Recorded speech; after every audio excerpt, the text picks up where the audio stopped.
Two middle-aged men in Cleveland. It is November. We're in World Series time, so I'm joined by Or Hershiser, which is a complete pleasure.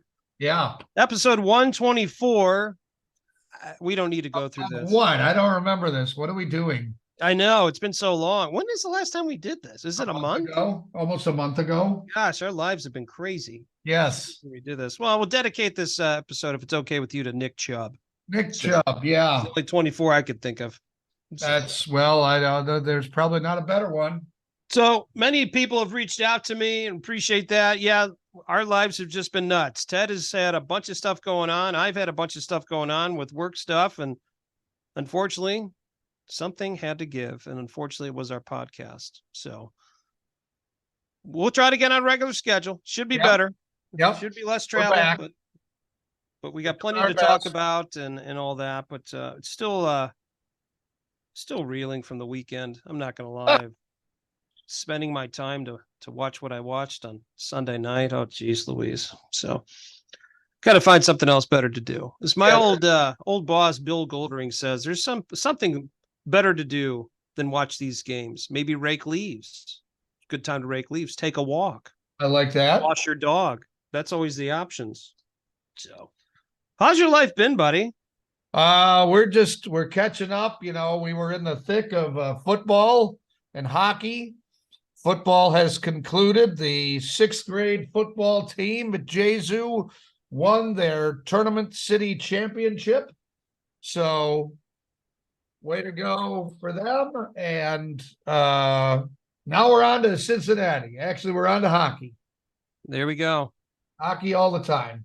Boy, Jesu's got a powerhouse over there when it comes to football. I did see this morning that their 8th grade team won the city championship as well. They sure did. Yes, yeah, we got some good football players at Jesu. And actually, one of the coaches is someone we had on our podcast, Chris Salata. Yeah. He's the head coach for Benedictine boys basketball, works for a very big company, ICP, but then he's also coaching his son in some football. So, yeah, Chris is doing a lot. Putting me to shame. His wife is my youngest son's soccer coach. My gosh. How about that? Man, they're busy people.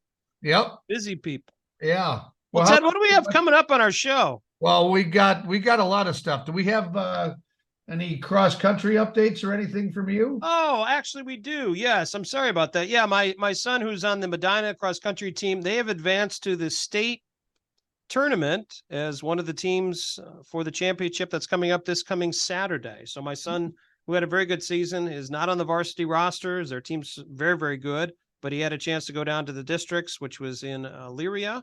And then this past week, they went down to, I think they were in Youngstown area. So congrats to him, and congrats to the boys cross country team for Medina as they compete in the States. That's a big deal, man. That's not easy. Awesome. So, and then my daughter we do have some breaking news on that. She's started dance with the group Dance Excel in Medina, and they gave us a schedule of some of the competitions. The tap dance, it's a combination of stuff. Yeah. But one of the exciting things that she'll be doing coming up in February is that she'll actually be performing at a Cavs basketball game. Wow. They're playing the Philadelphia 76ers. Okay. She's very excited about this and wants to make sure that she can meet Jared Allen. Well, Jared Allen right now can't even see the floor, so I'm not sure if he's going to be there for a performance. Why does she want to meet Jared Allen? I don't know. That's just like her favorite player for some reason. Okay. So there we go. All right. I just would like to see him play. Well, yeah, that'd be nice. Garland and Donovan Mitchell and a host of others like to just see him play, but yeah. Okay. It's early in the season. By the way, speaking of professional athletes in Cleveland, I found this interesting. We had our hockey fundraiser skate-a-thon over the weekend, raised a bunch of money for Shaker Youth Hockey. Oh, awesome. One of the items that we got donated to help raise the money was a Myles Garrett autographed football. Ooh. Have you ever seen Myles Garrett's autograph? No, I have not. He puts a smiley face at the bottom of the autograph. Does he really? That's awesome. I was like, that's the greatest autograph I've ever seen. That's cool. Yep. There's a smiley face there. I don't know if he does it all the time. That's the first one I've ever seen, but there's a little smiley face there. I love it. That's great. Yeah. That's great. When he's not jumping over offensive lines to block field goals, he's putting smiley faces on autographs. Smiley faces, and he's now a part owner of the Cavs. Yes. So there you go. What else can the guy? I hear he's like man of war. The Monsters game next week. There you go. I don't know. Wow. Well, coming up on this week's show, we have a perfect overachiever to tell you about. We have a pick of the week. John Ryan is back to talk about, well, the weekend that was, and he's got what do we call it? A lock of the week, or as close as you can get to it. Pretty much. Okay. We've got that. We're going to talk some Cleveland history with our Cleveland historian, John Grabowski. We're going to talk, it'll be kind of a sports history. We're going to talk about the old Cleveland Arena. That'll be fun. And then in Klopp's Klips, a home, well, it's not standing anymore. And that's a mistake. And we'll explain what happened. And now, a woman's perspective. What does a man consider a 7-course meal? A pizza and a 6-pack. This has been a woman's perspective.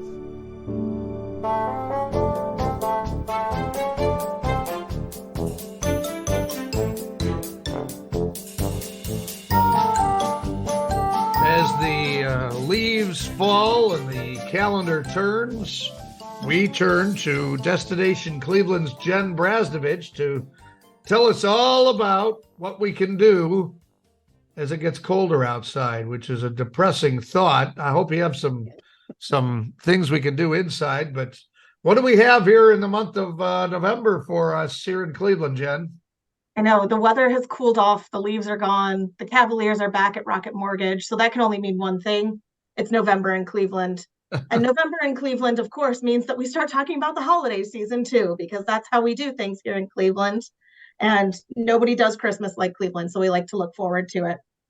So one of the things that makes Cleveland a Christmas town is the Christmas Story House that's over there in Tremont. And this year, that movie is celebrating its 40th anniversary. And as a very special treat for Cleveland, the Greater Cleveland Film Commission has put together the biggest cast reunion ever for the movie. This is celebrating 40 years, and it's got all of the main players, including Ralphie, who very rarely does public appearances, but is doing it here for Cleveland because he has said that he had such a great time when they filmed part of the movie here in Cleveland that he wanted to give back to the community. So they're calling it Ralphie Comes Home. It is the biggest cast reunion ever of the movie. It's being held at Public Auditorium November 10th through the 12th. So there's going to be a behind the camera panel on Friday night. And then Saturday and Sunday, they'll be over at Public Auditorium for the Cast Expo that has autographs, photo ops, all sorts of Christmas story themed entertainment happening for you over there. And the Cleveland Christmas Run is also happening this year. That takes place Saturday morning to tie into all of this. So runners will start at Public Square and run to a Christmas Story House over in Tremont. So there's a 5K option, or if you're feeling ambitious, once you get over there to the Christmas Story House, you can turn around and run back to do a 10K. So we are getting the holiday season started early here, but it is a really cool, unique Cleveland thing that we have happening November 10th through 12th at Public Auditorium. Of course, you said that you want something indoors. Well, what if I bring the outdoors inside for you at the Cleveland Botanical Gardens? So this year they have a brand new winter experience. It's called Frost. They've done Glow the last few years. This year they've switched gears and they're doing this show called Frost. And it is like a winter wonderland brought inside. So there's ice light installations, ice arches, tunnels of flowers, tons of plants, of course, because it's the botanical garden. They've got more than 500 poinsettias that are going to be part of this display, some seasonal soundscapes and landscapes for you to enjoy.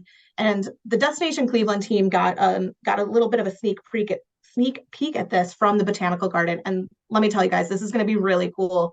It is, no matter what age you are, it is going to be a quintessential Cleveland thing for you to do this winter. You're going to want to make your way over to the botanical garden. This opens on November 18th and it runs through the end of the year. So you've got quite a little bit of time to check it out there. but great to take the kids over. There's some cool sensory experiences for the kids. But like I said, even if you're an adult, it's going to be a really cool celebration of winter in Cleveland over at the Cleveland Botanical Garden. So a little different take on winter. And like you said, Ted, it'll get you inside. So you can stay nice and warm inside there. And of course, Christmas is not complete. The holiday season is not complete here in Cleveland without the downtown public tree lighting. This is happening on Public Square on November 25th. So the Public Square Christmas tree lighting happens every year the Saturday after Thanksgiving, and it kicks off Winterland.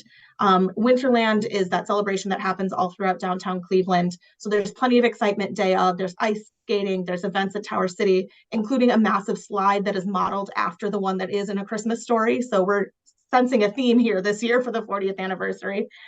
Fireworks to end this evening, and you can get a start on your Christmas shopping. There's going to be a Cleveland Bazaar pop-up in the Fifth Street arcades.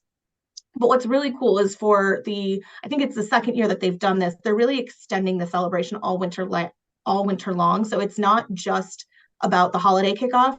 They're carrying it all the way through February. So there's going to be a huge lineup of seasonal events in and around downtown. That ice skating rink will stay up in Public Square. And for the grownups who might need a little extra holiday cheer this year, there are a few Christmas pop-up bars around Cleveland. So we've got Miracle on 4th Street is popping up at Society Lounge, and the Xmas bar will be back in the Flats this year. So if you're, lacking the holiday spirit this year, we've got some spirits to get you feeling festive this year. So a lot of stuff happening this November. A lot of it is holiday themed, winter themed, because we're getting into that season. But of course, lots of great restaurants. Playhouse Square has their Broadway series back this year. So a lot of really cool stuff for you guys to check out around Cleveland this November. Jen, super exciting. I really do enjoy the holidays, and I love all the decorations and all that they have on Public Square with the lighting. It is so cool. It's so well done. So as part of that, I think you know what I'm going to ask. Is there any new restaurants or places that you would recommend during this time when people are running around the downtown area or the outskirts of it? Yeah, so two things to mention there. Cleveland Pizza Week is back again this year. So November 6th through the 12th, there's 38 different restaurants that are offering special pizzas for just $9 each. Wow. So if you're out and about in Cleveland, you're going to want to check that out. There's a whole website that lists all of the different spots that are offering those specials. And then not necessarily a new restaurant, but a new take on an old favorite. The Rowley Inn, which is over there in Tremont, right across from the Christmas Story House, is reopening this month. It's been closed since August for renovations. So they've expanded their kitchen, they've expanded their menu. And one of the things over there is that they really focus on Cleveland style comfort food. So lots of pierogies and lots of good comfort food over there.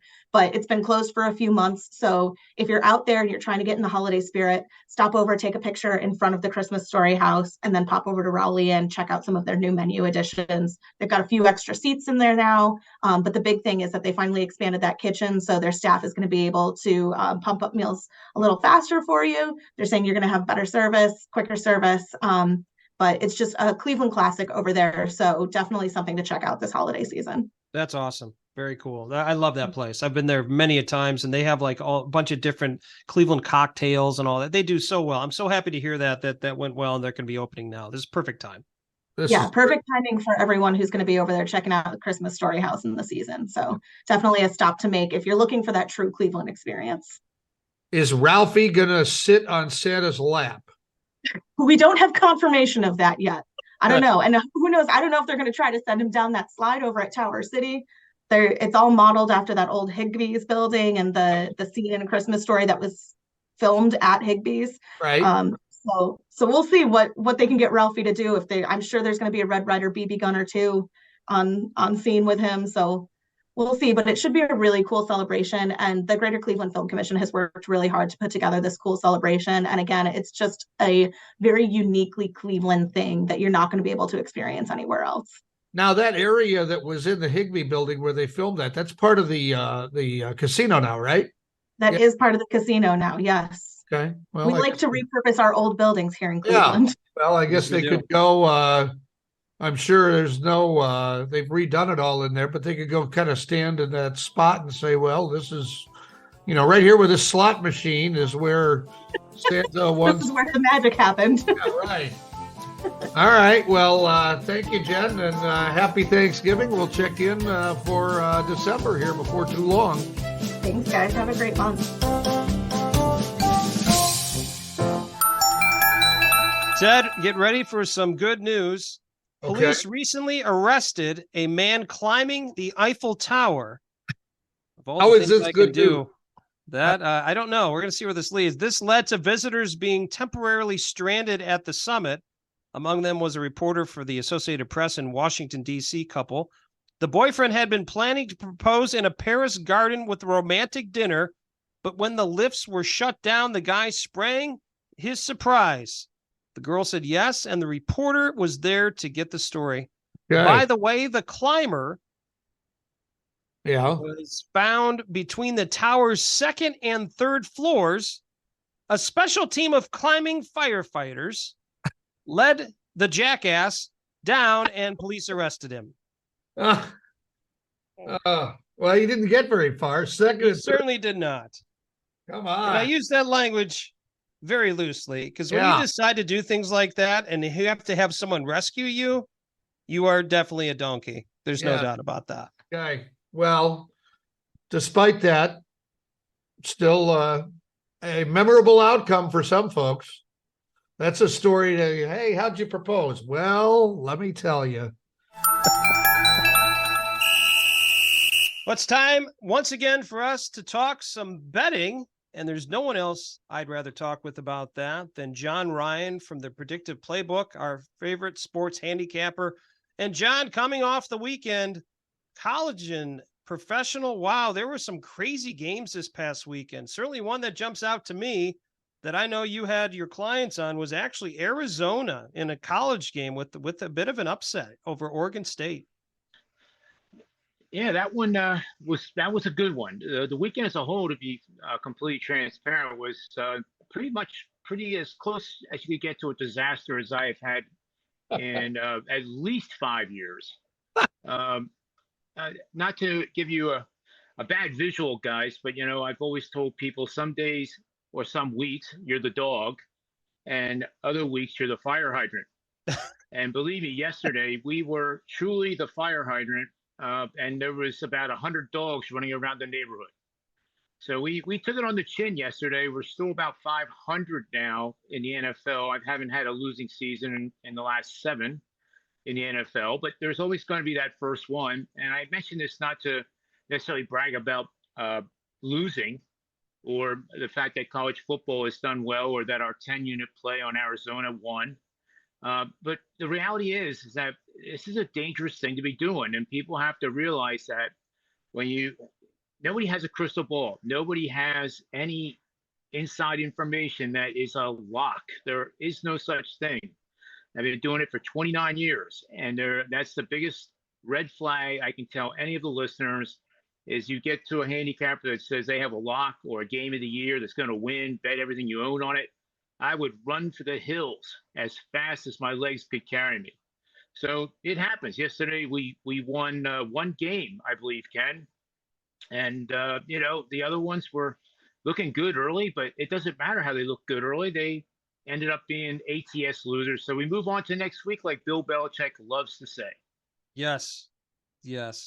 Ted, you got any comments or questions about the past weekend or games that you watched that were surprising to you? I think we're on to Cincinnati personally. I mean, do we want to talk about whether we should run the ball on 3rd and 3 or if we should No. with a third string quarterback? Probably not. No. Yeah. No. Well, John, obviously for us, being Cleveland fans, we had the frustrating game. Obviously, at the end, the point spread was -4. That's actually what I ended up with it. And I was actually looking at Seattle to win, and it was a push. And I guess I'll take that after the way that game went back and forth and all that. Yeah, that was a fortuitous win for us, no doubt about it. And sometimes, for the listeners here in the Cleveland area, sometimes when you do the analytical situational betting, you have a choice to make. If you don't want to ever bet against your team, whether it's the Eagles, whether it's the Patriots, or whether it's the Browns, you have that right. Even if somebody says to you, look at this system, it hit 75%. And I forget what the system was, Ken, on the Seattle, but it was a big one. And, it was fortuitous that he even got a push. Yeah. Take a push. It's better than a loss. That's the way I look at it, John. And that's the thing. And I appreciate your transparency. And that's got to let the listeners at home just know, obviously they had opportunity to hear your story and all that, but you're very transparent. If you didn't win, you say you didn't win. I mean, it's just, you don't try to hide it or sugarcoat it or anything like that. And let's be honest, every game is 50-50. You try to look at these trends and all that, but every game, anything can happen, which is very, very interesting. Well, John, you've been so nice to us the past couple weeks with giving us selection. So is there some selection you have coming up for the weekend that you're taking a look at that maybe our listeners should look at for the predictive playbook play of the week? Yeah, I think this is a good one, guys. It's Florida State is on the road at Pittsburgh Panthers, an ACC matchup. Florida State is one of the top teams in the country. We've seen it week in and week out now. Undefeated, in total control of the ACC conference. I expect them to be the ACC champion. And they're also well coached. So this is not going to be a letdown situation on the road, going up against a Pitt Panther team that was just absolutely mauled by Notre Dame. And there you go. There's a bright ray of sunshine, guys, because at least we didn't bet on Pitt on Saturday. That's true. There's always a silver lining, right? But that was a pretty ugly game for Pitt. I also think it's a very demoralizing game because they were kind of there a few weeks ago and now they're not. And now they have the Seminoles coming in, which is, like I said, one of the best teams in the country. I think they will be in that championship game, whether they have to play Georgia in the first round or whatever, how that works out with the SEC winner. I think Florida State is a very dangerous team, and they're not going to show any signs of letting up. And furthermore, it's backed by a system that's gone 46-1 straight up, 33-14 against the number for 70% winners since 2010. So we're talking nearly 15 years. So we're going to bet on favorites of 19.5 or more points that are on the road facing a losing record team and has won 75% or more of their own games. And also over the last 7 games, they've covered the spread in at least 5 of them. So 5, 6, or 7 consecutive games they have covered the spread. That set of parameters, 33-14 against the spread for 70.2% since 2010. I might add too that this is a big favorite, so you're not obligated to bet it all pre-flop. You can bet half of your normal bet size pre-flop, and maybe look for Pittsburgh to put up a little bit of resistance, or maybe Florida State does start out a little flat in that first quarter. Take advantage of that, because if you get a line that's anywhere close to 14.5 instead of the 19 or the line that it is now, which is 21.5 points, anything close to even 17.5 to add $25 to your normal bet, that's the time to do it. And in-game betting gives you the opportunity to save some losses too, because you may lose the game at minus 21.5, but if you have 14.5 and 17.5 and the team wins by 20, hey, you're breaking even. And that's the whole idea with the live in-game strategy. So play on Florida State this week, guys. I think they'll win this by 27 or more points, and hopefully we'll have another winning week this week. Be great. That would be great. Well, John, thanks for your selection. Thanks for your input. I think the next time we have you on, the concept that you have for your live in-game betting is very, very good. And particularly, we're huge basketball fans here in Cleveland. And with the NBA kicking off, our team's not playing the best right now, but I think it'd be great for you to kind of give us a little bit of a tutorial on live in-game betting, looking at totals and sides and all that, just to kind of give our listeners an idea when you're talking live in-game betting, what you should be doing, maybe coming up with a plan. I think the next time we have you on, John, we would love to kind of dive deep into that whole thing. Oh, I would love to do it, because the NBA is by far the best opportunity to do live in-game betting because of the volatility. You have teams that score 10 in a row, 12 in a row, then there's an answer by the other team. So, yeah, that would be fantastic to talk about that on the next show. That'd be great. Awesome. All right, John. Well, we appreciate the time, and we'll go all in. My pleasure, Ted and Ken. Anytime you want to do it, I am game for an excellent conversation. Awesome. Thank you. You got it.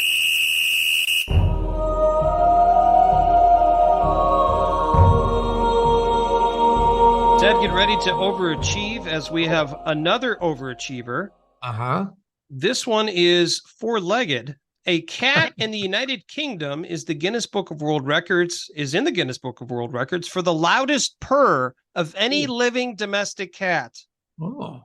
Loudest purr. How about that? The Purr. 14-year-old feline's purr was measured at 54.59 decibels. My gosh. Which Guinness described as similar to the sound of a kettle boiling. Oh, I think we have that purr. I think we have the world record attempt here. Let's listen. This is an official attempt for the loudest purr by a domestic cat. Nicole, Bella, are you ready? Yes, we are.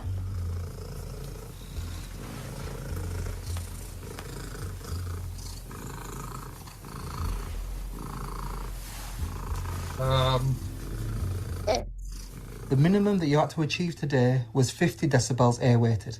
I can now confirm that you achieved 54.6 decibels air-weighted. Congratulations, you are officially amazing. That didn't seem that loud, Ken. Did that Didn't seem loud at all? It sounded like they were running like a cat that I own? Like a fishing boat or something. Yeah, I don't know. Small pontoon. Okay, Well, the owner says that she and her husband often have to turn the sound on the TV up so high so they can hear it over the cat's purring. well, okay. Well, not in that example, I'll tell you that. That seemed nice and quiet. Well, I don't Ted, the decibels were not high, but the proof is in the pudding. I We have wonder a cat if the that's owners were. reaching 54.59 decibels. God bless. Blah blah blah. Blah blah blah. Blah blah blah. Blah blah blah. Blah blah blah. Blah blah blah. Blah blah blah. Today's guest is the author of The Beatles at Shea Stadium and one book that we're very interested in talking about, The Beatles in Cleveland. Our guest also has 4 books, not about the Fab Four, but almost as much fun since he writes about the comedy industry and laughter, and whenever possible, the laughter is out loud. Let's meet today's guest, David Schwensen. Dave, thanks for taking the time with us. Now, I must tell a backstory. I learned about you from my parents. So they are actually members of the, in Parma, of the Senior Center, and you gave an outstanding presentation talking about the Beatles, and my mother talked about it, and I'm like, you know what? He would be great to have on the podcast. So thank you so much for joining us to tell us about your book and your experience with the Beatles in Cleveland. All right. Well, first of all, thank your mother. That was a fun crowd we had out there. And yeah, I love talking to the original, the baby boomers, of course. They were the first generation Beatles fans, but I've also been very lucky in doing my programs for, schools and libraries and different historical societies, things like that. So, in addition to seniors, I do these programs and I get these teenagers, like 12, 13, 14-year-old come walking in with their Beatles t-shirts on. And I'm like, your parents aren't even old enough to remember these guys. So it's fun. But, I've learned from doing it. It's still, we're talking about something that happened, the 2 concerts I specifically wrote about, 3 actually, the 2 concerts in Cleveland, which is covered in the Beatles in Cleveland. And then, of course, the Shea Stadium concert, which is the very beginning of Stadium Rock. I mean, those are coming up on 60 years ago. Wow. And, but I always say it's the music that keeps it alive. The newest generations are discovering the Beatles through their music, and my gosh, the Beatles are releasing a new single this week. Yes. Yes.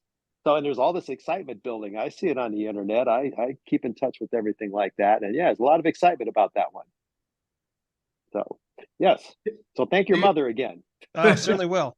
It's her fault that I'm here with you guys. Dave, what are some of the highlights of the Beatles in Cleveland? I believe it was at Public Hall. What can you tell us about? The thing about the Beatles in Cleveland, and I wrote that book for myself. I got to tell you, I probably, I'm more known in the comedy industry for my days working in New York City and Hollywood.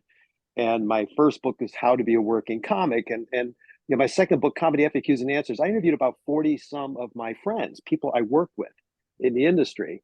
But we would, so I mean, those were like, we would talk around. I remember standing around the New York City Improv and talking about the best concerts we'd ever seen. Okay, because we have a lot of time hanging around, and I will drop names. I'm a name dropper. I think I had this conversation with Larry David and Ray Romano and Dave Attell, and some of these guys were all hanging around.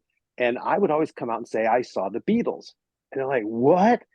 And I'm like, yeah, my mom and dad took me.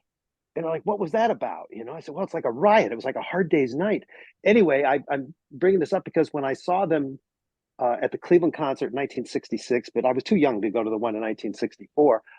When I started researching this, I thought, well, I better write a book, because I just had nothing to write about one night. I thought, well, let me put my memories. I was writing entertainment columns for different newspapers around here, Northern Ohio, and reviews. I mean, everyone from Willie Nelson to Britney Spears. Okay. And I got to hang out with the Monkees and then with Dave Chappelle and just all these people. But I had nothing to write about one night. So I thought, well, put down my memories of this Beatles concert. And I posted it on the internet on my comedy website. And seriously, the next morning I had emails. You saw the Beatles? You wrote, what else can you tell us about this concert? I'm like, all right, well, I got no life. Let me write something here. Okay. Anyway, it just turned into a book. And I keep saying I wrote it for myself. But the thing is, because I'm a Beatles fan, and I started interviewing people that traveled with the Beatles, toured with them, people that reviewed their shows, the disc jockeys, everything was involved just in Cleveland. I was only interested in the Cleveland shows at that time. And, it just sort of, I learned so many different things happen in Cleveland that did not happen at their other concerts. And I'm like, you're kidding me. All right. I mean, I grew up in Cleveland. The concert was great, but what went on in Cleveland would have never happened in New York City. It would have never happened in Los Angeles. The police and everything just would have shut everything right down. You wouldn't get near these guys. In Cleveland, the fans were running onto the stage and tearing their, jackets. And one girl jumped up on the drum platform and took the drumstick right out of Ringo Starr's hand. And but just little things they did, like their dressing room was in a luxury house trailer behind second base at Cleveland Stadium, the Cleveland Indians infield.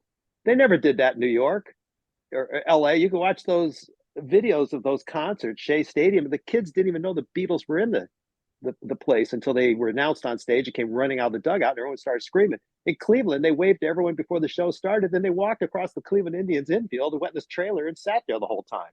So the adrenaline, the every time anyone peeked out of the trailer looking through the curtain, the kids thought it was one of the Beatles. In my research, I found out it was never one of the Beatles. It was a guy by the name of Joe Stipe.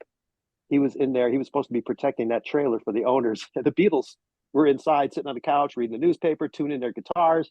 They never looked out the window. But, little things. So the adrenaline's building. And, by the time the Beatles come on stage in Cleveland, it's usually about the third song, fourth song. The kids were running onto the stage already. Just chaos. A hard day's night on the North Coast.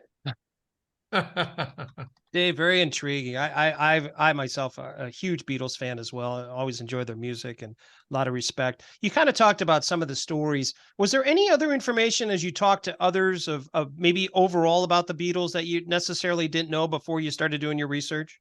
Well, one thing they all said, again, since I've been involved in the comedy industry, that's I'm a comedy coach for the improv comedy clubs. I've been working with comedians forever. Really, their sense of humor. They were just a funny comedy team. And when I do my programs, when I go out and do this, I say, from what I understand, they were like Monty Python 10 years before Monty Python. Okay. And I think it was Norman Wayne that produced the Cleveland shows. He said he wished he could have had a tape recorder in their hotel room, just recording what these guys were saying, because they were just hysterically funny. Everybody talked about their sense of humor, and it was the four of them. And it's that type of humor, English humor is a little bit different than over here, and very dry kind of humor, very sarcastic, very Liverpool, very tough guys. That's the other thing I always think about too. Everybody talks, I shouldn't say this, but everyone talks about, the difference between the Rolling Stones and the Beatles, and, Keith Richards is the pirate and all this kind of stuff. I don't know. If they got in a street fight, I would take the Beatles over the Rolling Stones any day. They were some tough guys. You didn't mess with them. And, and they had a sense of humor to go along with it. So that's the one thing I really enjoyed finding out about them. Dave, how many times did the Beatles play in Cleveland? Just twice. Okay. On September 15th, 1964 at Public Hall downtown. Yep. And then on August 14th, 1966 at Cleveland Municipal Stadium. They were banned from coming back to Cleveland because of what happened at Public Hall. The Mayor Ralph Locher told the journalist Jane Scott. Jane is she's no longer with us, but Jane is in my book. I was so fortunate to know her from working in the newspapers when I moved back here from Los Angeles. And she had interviewed the Beatles. You know, it was, matter of fact, her first assignment as teen editor for the Plain Dealer was the Beatles concert at Public Hall. You know, complete chaos. But yeah, Mayor Ralph Locher, Jane Scott asked him, "How can you ban not only the Beatles but rock and roll shows? How can you ban that from Cleveland?" And he says, "That's not the way little girls should behave in public." All So right. that was it. And I always laugh because they still had one concert they couldn't cancel. It was already under contract. It was coming in, I think it was November 4th, 1964. And it was the Rolling Stones at Public Hall. Mm. You know, and that's when things started changing because back in 64, you know, parents had no problem. And this is in most big cities. Parents had no problems dropping their kids off at the arena to see the Beatles. I mean, 10, 11, 12, it was a different time in the 60s. You know, mom and dad didn't care about the Beatles. They were long hair, you know, rock and roll, bad influence stuff. So mommy and daddy would drop them off. Then they go to Playhouse Square. They go out to dinner. They go shopping at Higbee's and Hallie's, whatever's downtown at that time. Then they would come back to pick up their kids at Public Hall afterwards. But there was this major riot. I was in all the newspapers. It was on the news that night. They stopped the concert. The police were on stage. The Beatles were pushed away from the microphones. The kids were rushing up. And so after the parents read about this in the newspapers and saw it on the news, they weren't about to drop their kids off anymore like they used to. So Jane Scott told me with the Rolling Stones that November, they had maybe about a quarter of the arena had people in it. They brought everyone up from the back, so they sat closer, so it looked like they had more people. Oh, wow. But that was it. Done. That's funny. That is just very interesting, Dave. Two last questions, then we'll let you go. Obviously, you spent a lot of time on the Beatles. You kind of mentioned, and I had the opportunity to read some of your bio. You talk about some of the other books. You want to talk about some of the other books you've had the opportunity to write about besides the Beatles? Well, you know, my background goes back. You know, I grew up here in Northern Ohio, and when I got out of college, I had a business degree, and I wanted to be in show business. And back at that time, I didn't really think there was much show business around here. And I'll tell you how long ago that was. I got on my brand new Vegas station wagon. I moved to New York City. I did not know anyone in New York. I just had worked in my parents' business. I'd saved enough money. I thought I had enough money for 6 months. I probably had enough money for 1 month in New York City, but I made it work. And I stayed there. And you know, a long string of events, things that I did. I did a lot of fun stuff, including doing soap operas and playing music down the village, all these things. But I wound up as the talent coordinator for the original improv comedy club over in Hell's Kitchen. And I was the guy, you know, managing the club, you know, but also scheduling the shows. So I got to work with all these comedians. I mean, I already mentioned Larry David and Ray Romano, but you know, I mean, the people used to hang around the bar looking to get on stage at night would be like, let's see, Chris Rock and Jon Stewart and Rosie O'Donnell and Sarah Silverman and Dave Attell. I could go on and on. I'm a big name dropper. And also like Rodney Dangerfield and George Carlin. I moved out to Los Angeles to the Hollywood Improv and became assistant to Bud Friedman, the guy who started the whole thing. And so I used to schedule the shows out there. Also, we had a TV show called A&E's An Evening at the Improv. So I was the talent coordinator for that show. So I got to go out to other clubs and look around for people who made me laugh and put them on television. And, you know, also consulting, you know, setting up showcases for like The Tonight Show and Comedy Central, David Letterman, that sort of thing. So anyway, when I came back here to Northern Ohio to start my own business, booking corporate shows, colleges, cruise ships, you know, clubs, things like that, I started doing comedy workshops. Because the comedians in Cleveland were like, who's this guy hanging out? I would hang around with the headliners because they're the only people I knew. I'd been gone too long. And who's that guy hanging around with, you know, Drew Carey one night or Jeff Foxworthy one night? I said, well, that's Dave Schwensen. He's booked TV show in the evening at the Improv. So they would have all these questions for me. So I said, all right, well, I'm going to do a workshop. You know, they do these comedy workshops in New York and LA. I said, I'll do one here, just one. I'll take 10 comics who want to come in. They can ask me questions. We'll go over their act. We'll do this stuff, and that'll be it. That was going on many, many, many years ago. I've had over 1,200 people go through my workshops here. I've done them around the country, mostly Cleveland, Chicago, and the Tampa improv clubs. But I've done them from San Francisco to New York to Florida. And anyway, my other books are based on that. The first book is called How to Be a Working Comic. And it's really, I consider it a business book. You know, how to break into the comedy industry and make a career out of it. And again, it's from my experiences, but I was able to tap into the experiences of some very well-known comedians, and I was friends with them, so I could call them up and say, "How did you do this? How did you do that?" And so they're all in there. Everyone from Carrot Top and Drew Carey to Smothers Brothers, that kind of stuff. And then the follow-up book was called Comedy FAQs and Answers, because people sent me questions after the first book came out. So I called up, some more comedians. I talked to over 40 some comedians and industry people, agents and managers, publicists, club owners, things like that. Just share the industry, Wow, really the that's awesome. business for comedians. And then the third book is called How to Be a Working Corporate Comedian, because that's a big market that comedians don't know about, doing corporate events and things. So that's it. And then I have another book out called Something to Laugh About, which is just, I wrote humor columns. Well, I won an award for it, actually, from the Ohio Newspaper Association. Oh, that's awesome. And Very I cool. put, I think, 144 of those columns into a book. And, I bring those with me. I do comedy workshops also for lifelong learners. I still do them at the Improv. I got one coming up, going to start December 30th at the Cleveland Improv. Then I'm going to head down to the Tampa Improv, because I'm no fool. I'm going down there in the wintertime. I've been in Northern Ohio too long. Anyway, I don't blame you on that. I do like a 1 hour program, mostly now I do it for schools, video conferences, things like that. But I like to take it out to lifelong learners, 55 and older communities, and we have a lot of fun.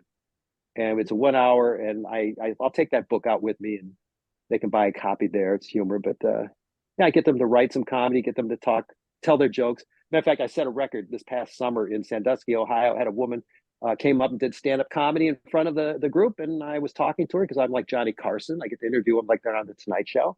And she was 101 years old. Oh, wow. That's cool. That's really a neat. record.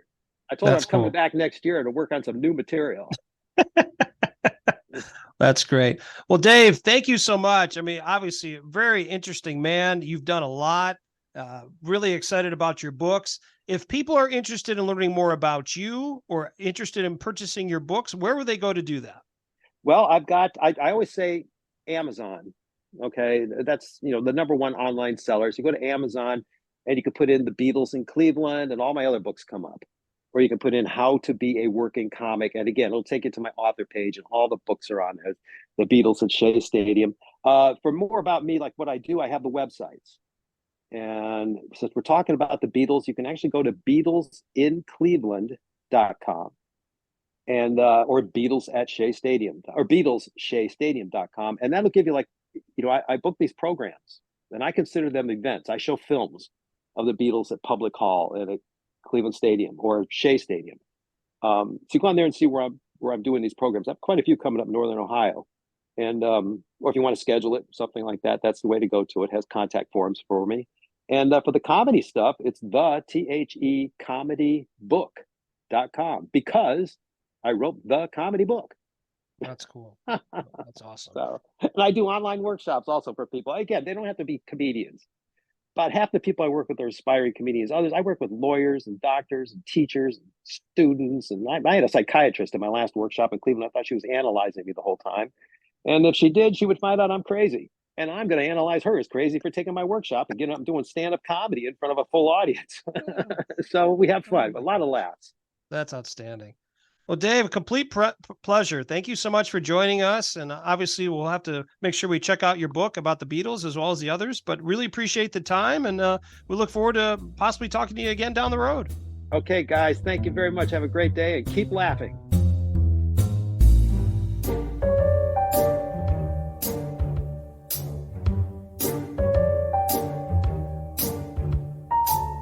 Head out and about Northeast Ohio and surrounding areas, spending our hard-earned cash on food and drink. I mean, let's be honest. That's what we've done. What else would it be? Couple of quick ones here. Headed south. So I was at Loggerheads in Medina, which I've talked about before. Great food. Very good wings, I must say. And they have a very good beer selection.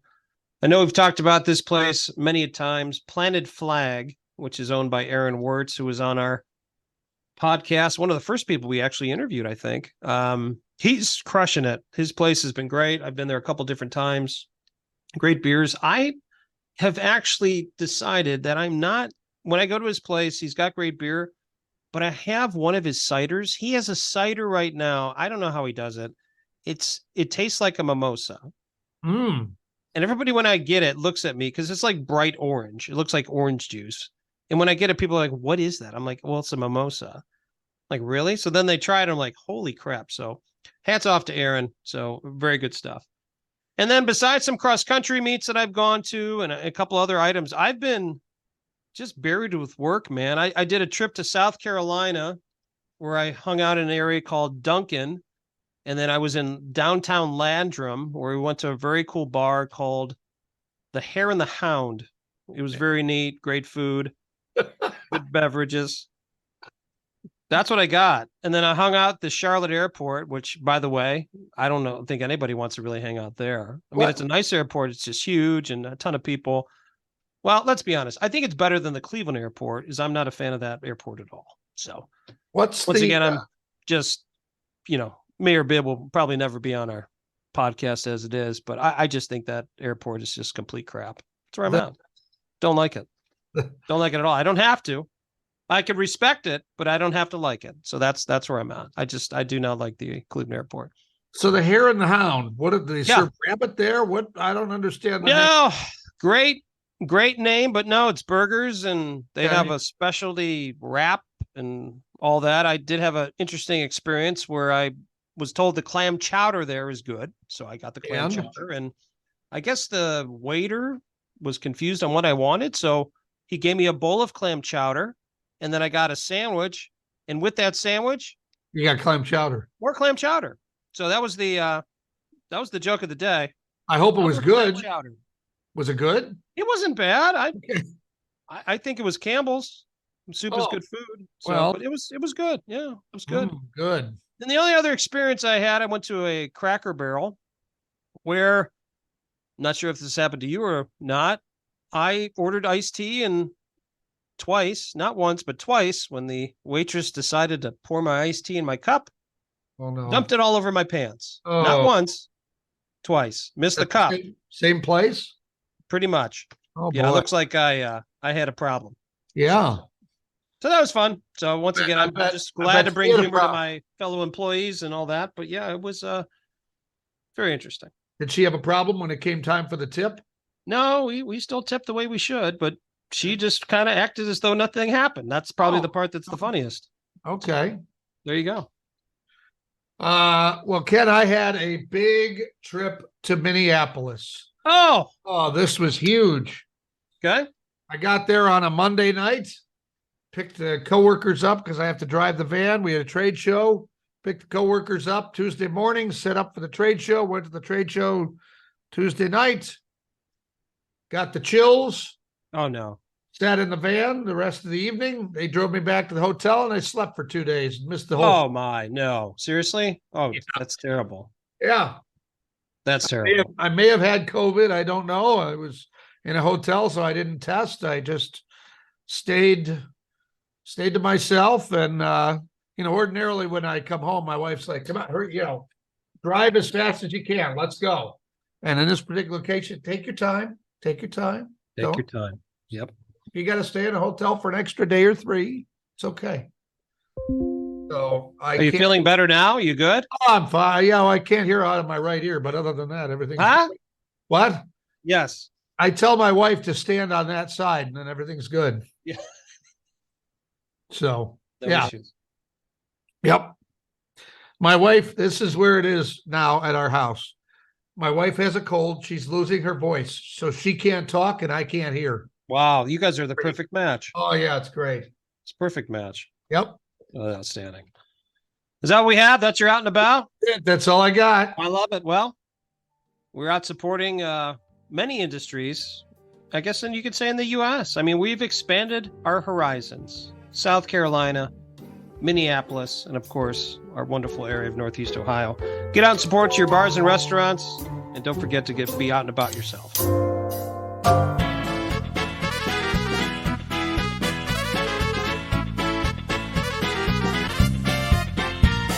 Time for another history lesson with Mr. John Grabowski. John, I have one that a lot of people that are listening to this podcast will probably have some fond memories of. I know my father certainly did. The Cleveland Arena. Give us a little history lesson on the Cleveland Arena. Okay. Well, it opened in 1930. 1937. I can always start with that. And it's built on the site of the mansion of Charles F. Brush. So that was one of the grandest homes on Euclid Avenue. And the man who built it is fascinating. His name is Albert C. Sutphin. And Al Sutphin was basically a Central High graduate. He played hockey in Central High School. Okay. He was in semi-pro baseball and basketball, and he was the boxing commissioner of Cleveland at one time. And he basically joined as a young man the Braden Ink Company, and that became the Braden Sutphin Ink Company. So he became fairly wealthy, but he was into sports. And basically Euclid Avenue was changing by the 20s and 30s. The mansions were being vacated. People had moved away from the smoky, dirty city. And so he bought that land. And he bought it for a hockey team he owned. And it was the Cleveland Barons, which gets into the whole story of hockey in Cleveland. And where did they play hockey before they had the rink at the arena? Well, they played at a place called the Elysium. Okay. And I'm looking out my window here at the university, and I can almost point to where the Elysium was. It was 107th and Euclid. It was built in 1907, and it was the first ice palace in Cleveland. And that was actually built by the Humphrey family, who started Euclid Beach Park. And so the first Cleveland hockey team played there, I think in the 1920s. You'll never guess what the first team's name was. The Guardians. No, the Cleveland Indians. Oh.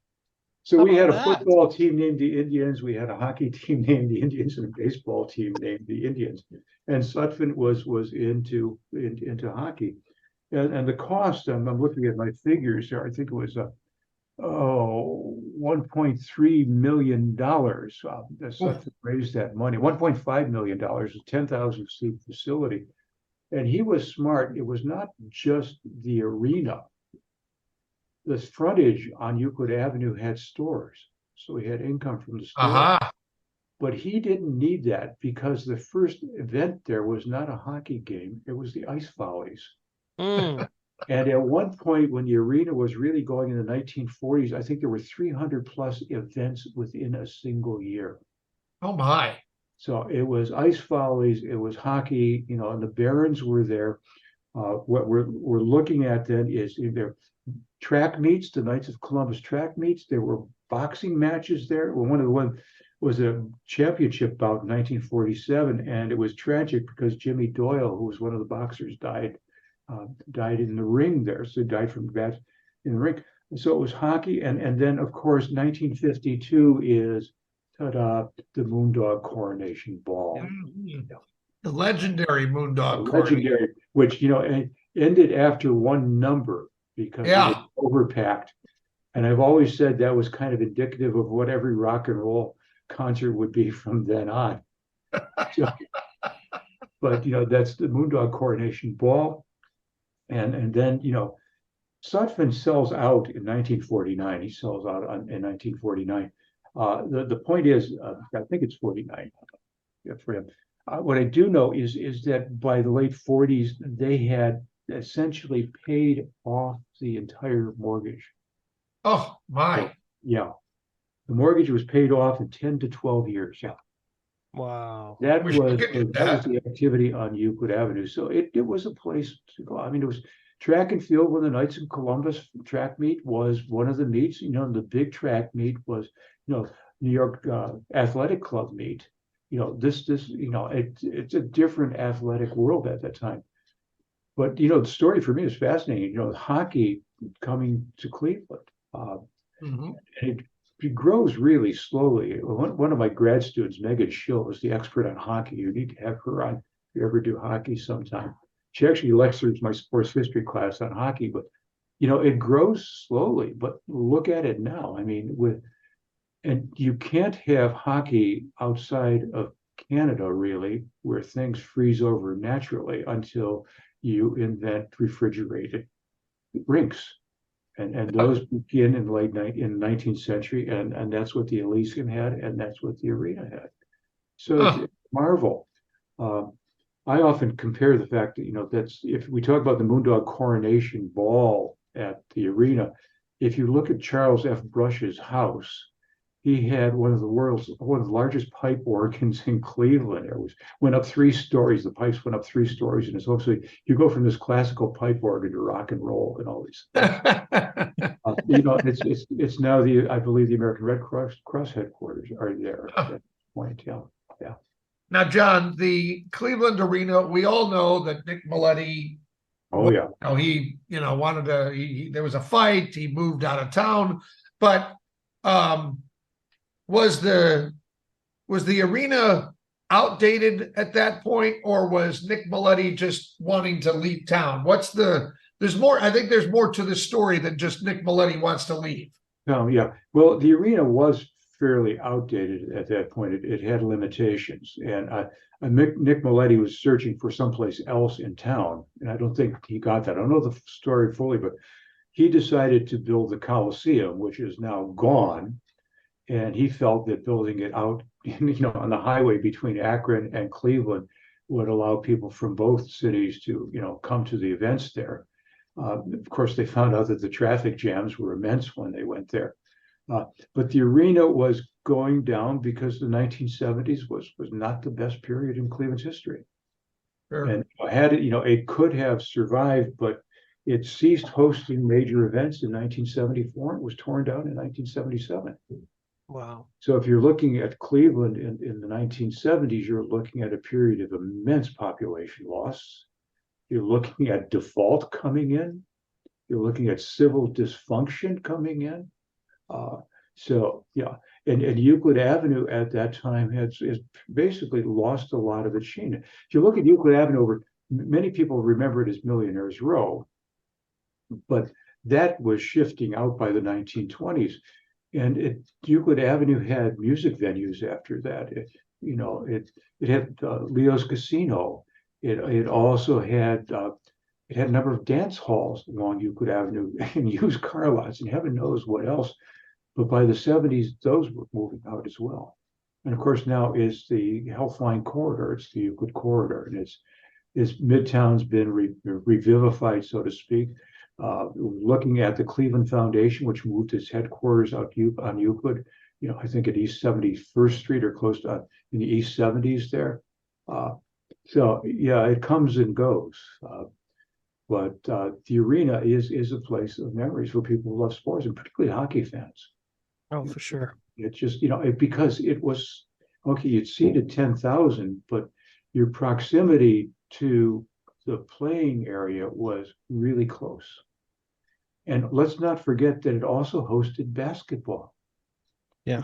There were pro basketball teams, starting with the Pipers in Cleveland, so basketball took a while to take off. And now basketball's, the second largest sport in the United States, following football, and then baseball trails as third. If you see pictures of the arena when it was new, it was really spiffy front, good shopping, whatever else. John, it's such an interesting topic, the Cleveland Arena. To your knowledge, this will be my last question. Is there a book or somewhere we can go to find out more information and more of the history above and beyond what you've told us today? Yeah, there are a couple of books on the arena, but there's a new book out. You'll have to Google Al Sutphin's name. It's about Al Sutphin. And Sutphin, basically it's Sutphin. And one of my grad students who's working on his PhD here has recommended this book to me. And it's a popular book, and it's really good. It's about Sutphin and how he created the sports empire. And that gets into the whole arena construction. There are pictures of the construction, whatever else. So, yeah. Oh, that's great. I don't have the title of the book handy, but if you Google books for Al Sutphin, you'll find it. I think he's one of the forgotten sports entrepreneurs in Cleveland. The Rosenblums are there. The Sutphins are there. These are not the big shots who own the baseball teams. These are people who are working in other sports. And you can look at the beginnings of the Cleveland Browns in the same way. Mickey McBride, and the Grease family are in with the Browns when football was not a mega $1 million business. So this is, Sutphin is the beginning of, hockey was here before Sutphin, but he made it what it is. John, outstanding information and putting you on the spot. And once again, you deliver with some more information. So I'll make sure I check that out. John, thanks again. What a history lesson. We learned about a very iconic place, the Cleveland Arena today. Thank you so much, John. My pleasure. Yeah, it's been a long time since the arena was there, though. The most trusted name in journalism, Klopp's Klips.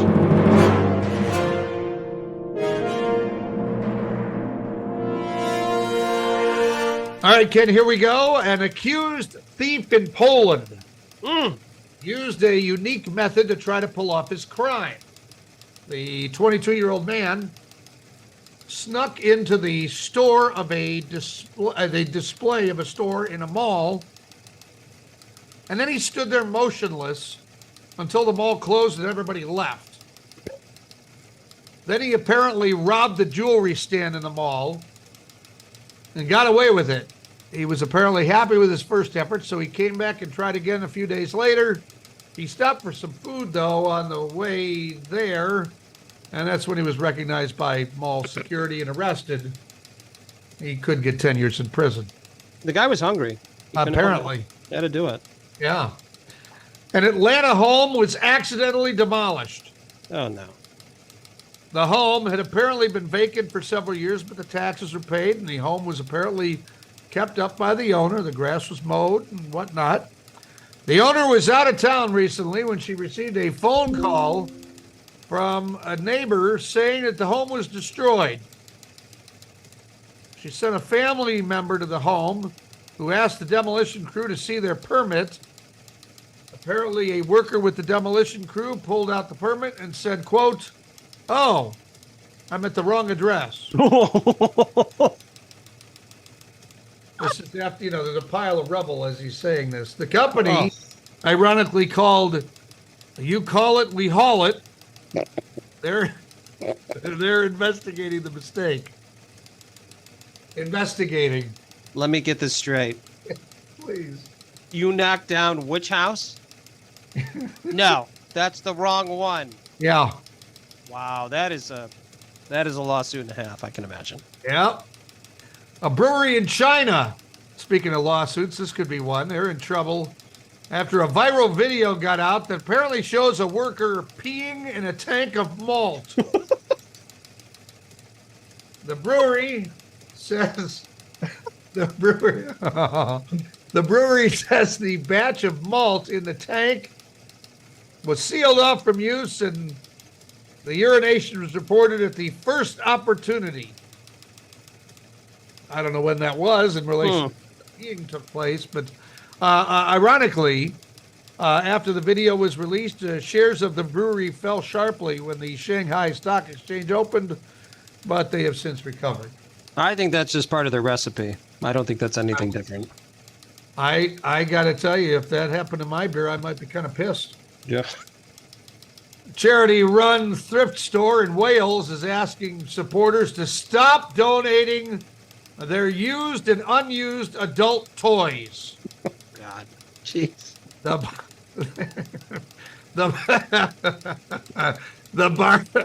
Barnado's store, which supports a children's charity. Oh, good. Yeah. They sent out a release asking donors to be careful what they bring to the store. The release said, quote, "To those of you who kindly donate, please be mindful that we are a children's charity. And as such, we have a range of ages on our wonderful volunteer team. We therefore ask that you refrain from donating your used and unused marital aids. We would also like to remind you that the branch has a CCTV feed so that these items can be traced back to their owners." Ah, boy. Ah, boy. So keep those items at home. Yeah.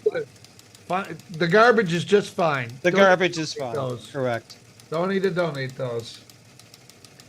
Can you imagine the conversation when the 10-year-old volunteer gets what is this? What is this? Yeah. Wow. Yeah, that'd be classic. Sports, here's some scores. 21-17, 28-24, and 17-13. I'm Ted Klopp. That's news to me.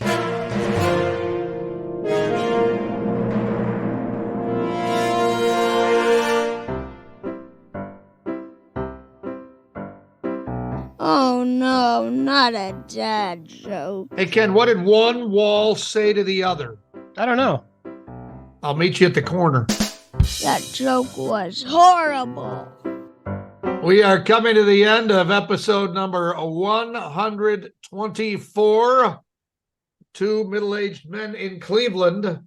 And by the way, if you would like the opportunity to meet the one and only Ken Dworsnik, you can do so at Cool Beans, where he is a barista now.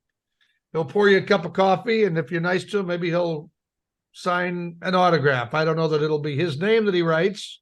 And this comes from past, past performance is not indicative of future results. That's exactly right. That's He correct. used to go to a restaurant here in the downtown Cleveland area, and the building that we would go to, they wanted us to sign in every time we would go there.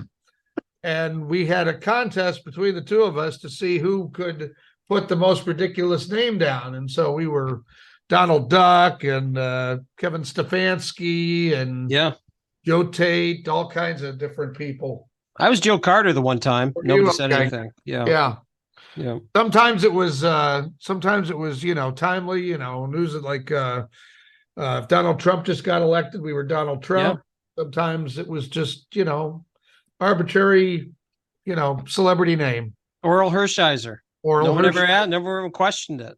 Yeah. No questions whatsoever. Oh, they I never do read miss one. those I'm times. sure they never read one of those things. Is that place still open, by the way? I have no idea. I haven't been over there since COVID. That kind of slammed the door on that. Yeah, it was crazy. Yeah, so you want to see me in action, doing some barista action on the weekends at Cool Beans on the Square. My first job there is actually probably the best job I can have. Is everyone was happy. I handed out chocolate samples.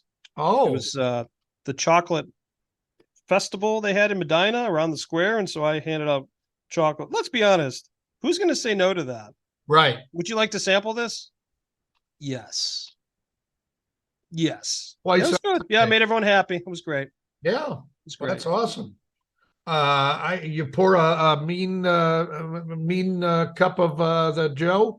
Well, here's the part that's interesting. I'm a coffee drinker, and I just drink black coffee. Drip coffee is all I have. So I didn't know that there's so many different types of coffees out there, from a cappuccino to a latte to an espresso. I didn't know anything about that. So yeah, I've learned how to make all those, and super exciting. Don't get me wrong. I need some help sometimes because I don't know all, but yeah, it's getting better. So. All right. So what's the most challenging cup of coffee that you've had to make?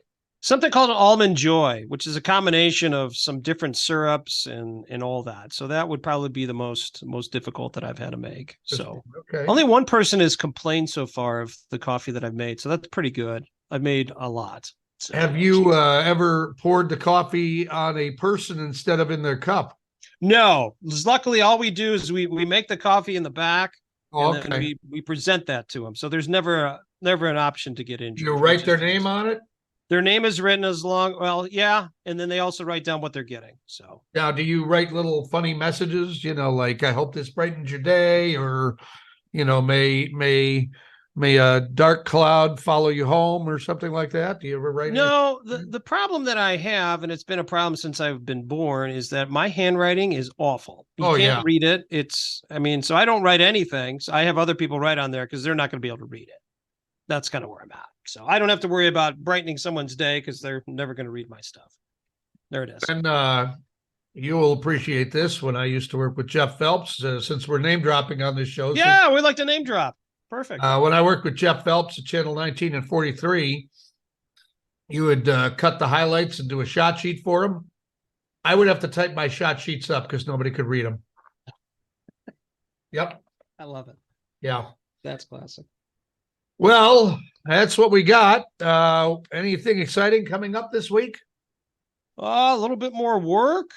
just busy time of year for yeah. business stuff. I mean, I know you guys have been completely swamped, which is a great thing, of events and all that. I've had quite a bit of stuff that's coming through as well. I don't know if it's obviously we have two different businesses. Yours is, I think, just the time of year when you have stuff, people are doing a lot of things. For us, it's the time of year where people have to basically spend the money in their budget. So that's kind of where we're at. I know many people listening to this podcast understand that well, that if you don't spend it, you lose it for the next year. So we're reacting to that in our industry. But no, other than that, that's really about it. We'll be taking in more college football, which is almost coming to an end. I can't believe that. Yeah. I can't believe that. Ohio State Michigan game is like what, less than a month away. 3 weeks, isn't it? Yeah. It's crazy. So watching that, and then just running around with kids, and kids finished the first quarter, did very well. And now Thanksgiving's coming up. And once you hit Thanksgiving, then you're in Christmas season and then the new year. Here we go. Fourth quarter. Let's go. Proud dad moment. All 3 kids have started getting letter grades in some of their subjects. Yes. Between all 3 of them. Yep. We only had 1 grade in 1 subject that was a C+ or lower. It was a C+. Nice.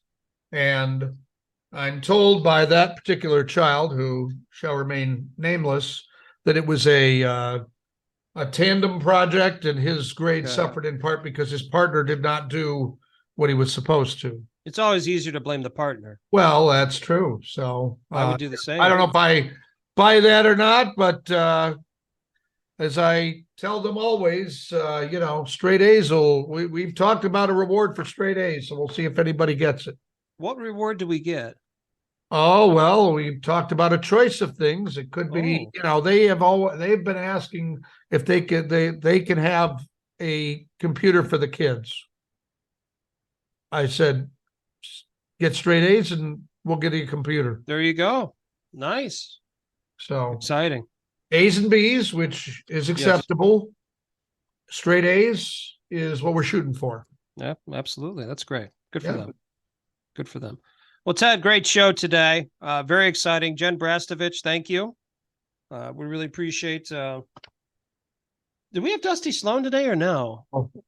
We didn't have Dusty. Maybe I just been thinking about Dusty. Wanted to just mention his name. He'll be on soon enough. He's a great actor, by the way. I heard he got hit in the head with a stuffed animal. I don't know if that's true or not. Just what I heard. Yeah, that was a nice Twitter post there. Yeah. Special thanks to David Schwensen.